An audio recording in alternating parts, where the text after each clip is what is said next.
கவுண்டனின் விவேகமா உள்ளவர். மனைவியுடன் வண்டி ஏறி தனது ஊருக்கு புறப்பட்டார். வழியில் யமுனா நதி வந்தது.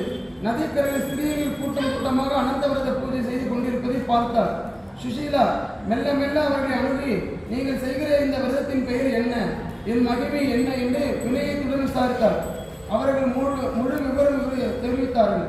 சுஷீலாவும் அவர்களோடு சேர்ந்து பூஜித்து 14 முடிச்சில் உள்ள அனந்த தோரகம் இடது கையில் கட்டி கொண்டு கணவருடன் ஊர் சேர்ந்தார்.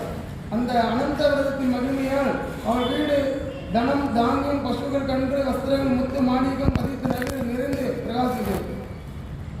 தேனே அனந்த விரதேன அஸ்யாவோ போதன சங்குலம் கிருகாசனம் பிரியா துஷ்டம் ஜனதானிய சமன்விதம். ஒரு சமயம் சுஷீலா கணவனின் அருகில் அமர்ந்திருந்த போது அவளது இடது கையில் கட்டியிருந்த அனந்த துவாரத்தை கவுண்டனின் கவனித்தான். தன்னை வசம் செய்து கொள்வதற்கு அதை அவள் கட்டியிருப்பதாக சந்தேகம்